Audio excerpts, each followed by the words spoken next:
What's up, everyone? Welcome back to another episode of 7 on Sunday. Today, obviously, the backdrop's looking a little bit different because I've got a couple of co-hosts with me. I've got Johnny, aka ViralRak. What's happening? Thank you for coming. Thank you for having me. Absolutely. And we have Crash Thompson, the man, the myth, the legend, the rock critic. You keep calling me that. It's absolutely hilarious. The man, the myth, and the legend. And the You have it all. legend. Yeah. I'm not aware of any of these. You're a supergroup in and of yourself. Yeah. The man, the myth, and the legend. Holy shit. Today, since we've got all of us here in the same room here in North Carolina, we are going to be doing 7 super great supergroups. So we're going to be circling all the way back from the 60s up until the 2000s, picking out some awesome supergroups. So I'm going to be doing 3 picks myself. Johnny will have 2, and Crash will have 2 as well. I hope you guys enjoy the video. Make sure to check both of these guys out. All of their stuff is linked in the description. Drop a like on the video, and here is my first pick. I left years ago,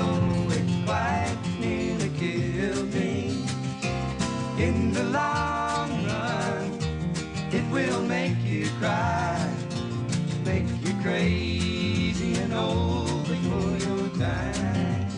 My first pick is going to be Crosby, Stills, Nash, and Young. Asterisk on the Young because he wasn't there for that long. Yeah. No, not at all. He toured occasionally over the years. Yeah. Obviously, Neil Young was a huge figure in music. Absolutely. So many people love Neil Young, and he was a part of that, but he was also doing things in his solo career that kind of prevented him from being in the group long term. Yeah. But still, some of those, see what I did there? Still, some of those early, especially records from Crosby, Stills, and Nash, and obviously the one with Young as well, were something that I was exposed to in my childhood. Yeah. And it was one of those things that my parents were into, they kind of showed to me, and I really liked the spirit of their music, like the heart of it. And I think that Neil Young definitely, like when he was there, enhanced that tenfold. Yes.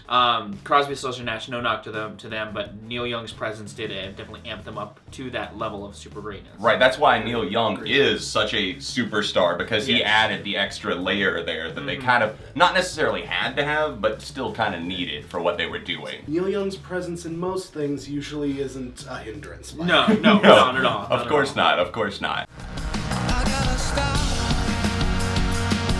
The will is strong when the flesh is weak. I guess that's it.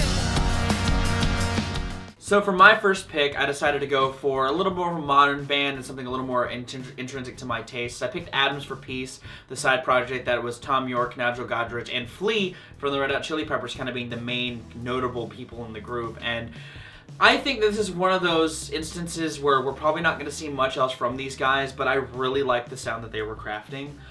It, like a lot of Tom York's solo work, was very influenced by electronic music of its time, but I like the little touches that at least Flea, as far as the groove and funk department, added to the mix on this. There's a lot more energy to it than your typical... Like a Radiohead Yeah, song. like a Radiohead song. And there's more... It almost sounds a little more optimistic than your typical Radiohead or Tom York or even Nigel Godrich fare, and I like that a lot for it, you know? Right. With Yeah. Nigel especially being a go-to for Yeah. Radiohead, you know, their go-to producer, someone who's worked with them for ages. It's interesting to see how Flea could bring something else out of those two that Yeah. clearly have a chemistry together. Absolutely, and I thought that was something that, again, I would love to see explored again, because I feel like if they did do something else, they would evolve on that much more, and even Flea's bass work would even be a little more prominent, because while I like the grooves he adds, he is a little less prominent than you would hope for to see the name Flea attached to the band. I'm going hungry.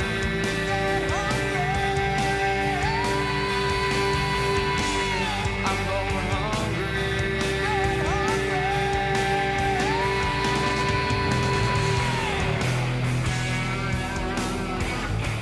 For my first pick, I decided to go for Temple of the Dog. See, this is a group a lot of people are familiar with, but my God, the history behind this specific group. Guys, this band basically rose out of the ashes of Mother Love Bone, Yeah. a group that Jeff Ament And Stone Gossip was also in it. Stone Gossip Yes, was Stone also Gossip. in it, yeah.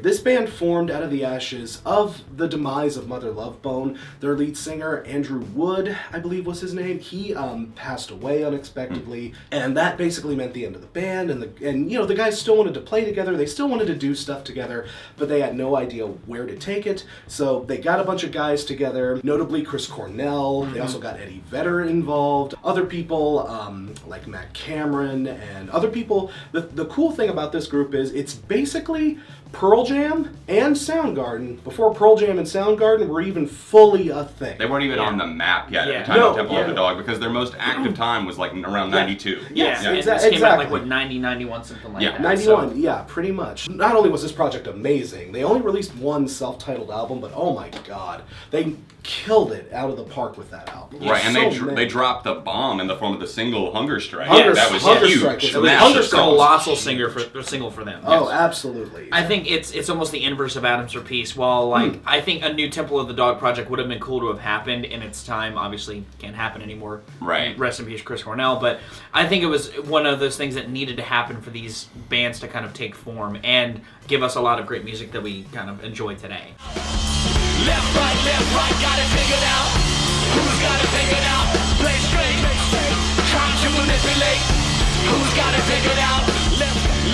Left, right. I decided on The Dead Weather for my next pick. That obviously has Jack White in it. That's the face and name that most people recognize from that group. usually, yeah. But you've also got Alison Mosshart, who Yes. cannot be denied, coming together for this supergroup. You've got Jack Lawrence, who also played in The Racketeers, Jack's other side project supergroup.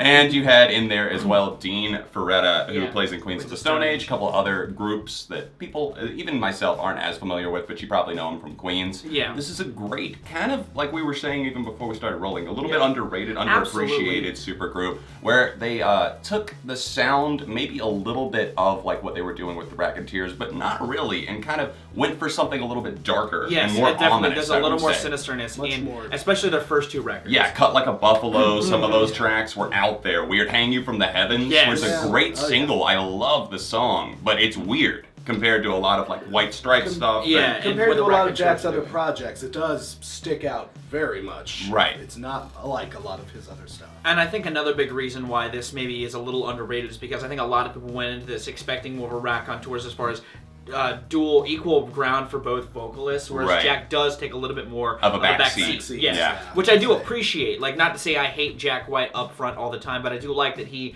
knows drums when- on these He projects. does drums on these projects. Yeah. He flexes his muscles in a different way, and I think it's almost better as a result. It feels more like a band and more like a supergroup than just we have this guy who's known for this thing. He's going to do his thing with these other musicians.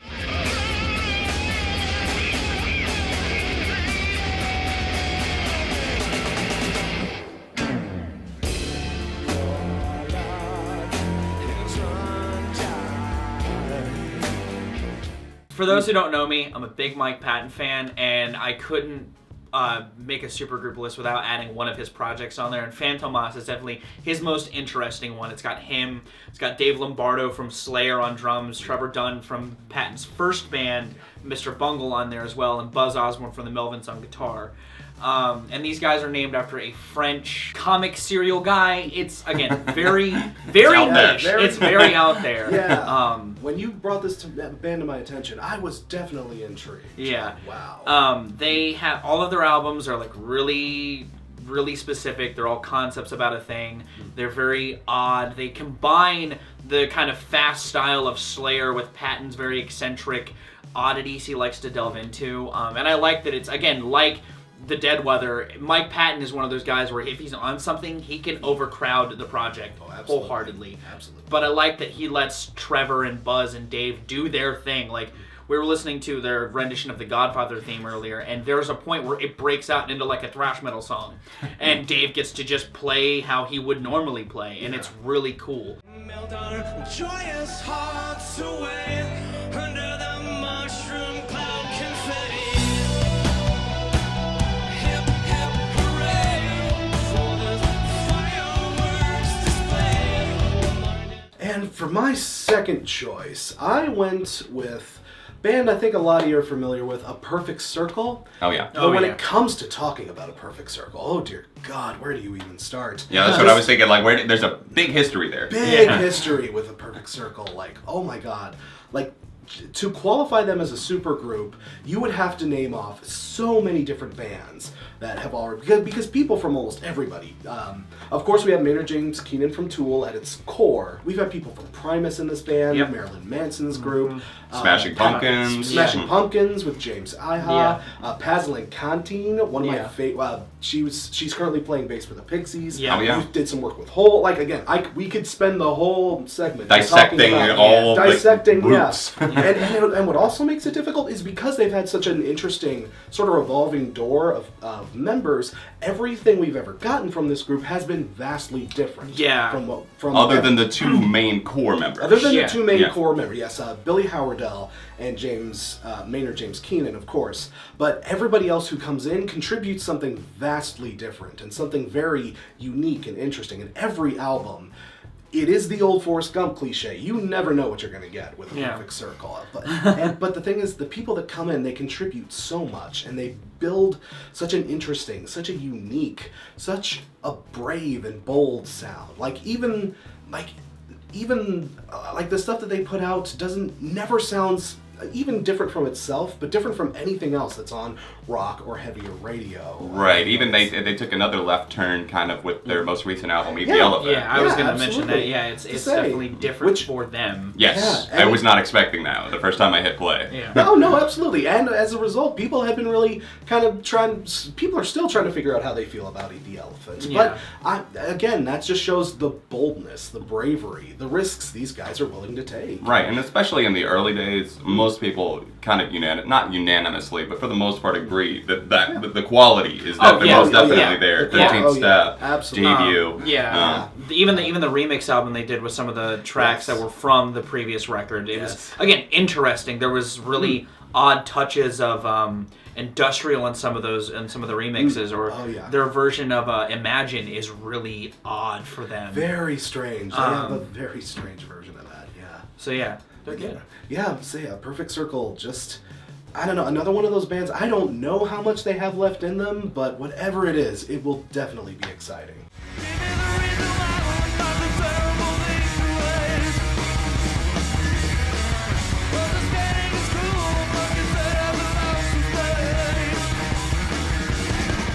Finishing out our list today, we have a supergroup that I've been excited to talk about because I've never really gotten a chance to talk about them on my channel before. Same. And I've had people. I figured this would be right up your alley. It is right up my alley. It is. There's a CD copy over it sitting back here somewhere, back behind me. Them Crooked Vultures is the name of the group. And you guys probably know them for some of their tracks, like New Fang, obviously. That was a huge one. Reptile, some other great tracks on their sole album that came out in 2009. They have had some like other one-offs here and there, kind of little things that they've done. But in the group, you've got John Paul Jones from Led Zeppelin. Like, come on, right there. Wow, yeah. Dave Grohl.